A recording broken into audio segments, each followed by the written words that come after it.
Domihi animas teteratole, give me souls, take away the rest. Father John po, STB. We are now in the 17th Sunday in Ordinary Time. And the message of our celebration for today is reminding us, ano ba relasyon mo sa Diyos? How is your relationship with the Lord that you are worshiping? Because our gospel for today is taken from the Gospel of Luke, chapter 11, verse 1 to 13, wherein the disciples asked the Lord Jesus, Lord, teach us how to pray. At ang napakaganda po ng sagot ng ating Panginoon. This is how we should pray. First, you mention, Our Father. The Lord is reminding us sa unang-unang part ng ating pagdarasal, ang ating relasyon sa Diyos. Do we consider God as our Father? Do we consider ourselves as children of God?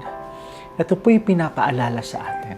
Ano ba relasyon natin sa Diyos na kinakausap natin tuwing tayo nagdarasal? Because in our first reading, Abraham was able to converse with the Lord. Nakikipag-usap siya sa ating Panginoon as if He is His friend, but with respect, requesting so much things, extending His mercy and His love. Nagagawa po ni Abraham nito sapagkat he feels so close with Yahweh. And this is the teaching that is being taught to us at this very moment. Are we close to our God? Gaano ka-close ang relasyon mo sa Kanya? This is the reminder of Jesus to us. God is not just your God na malayo sa inyo, but He is your God who is also your Father.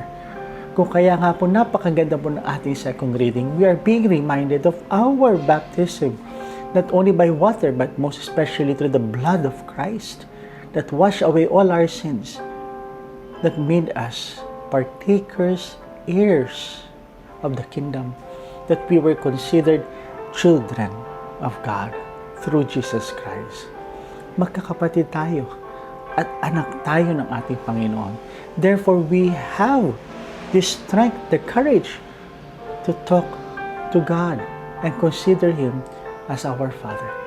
At kung gano'n ka-close ang ating relationship with Him, that is why we can ask everything, present to our Father all the concerns of our hearts and our minds. Dahil hindi tayo nakakalayo. Kung kaya nga po ang ating salmong tugunan, Lord, on the day I called for help, You answered me. Sapagkat sinasabi nga sa ating ebanghelyo, ang isang ama, alam niya ang pangangailangan ng kanyang anak. Especially when the child asks for something, for help, for care, for love. So my dear friends, the message of our celebration is so clear.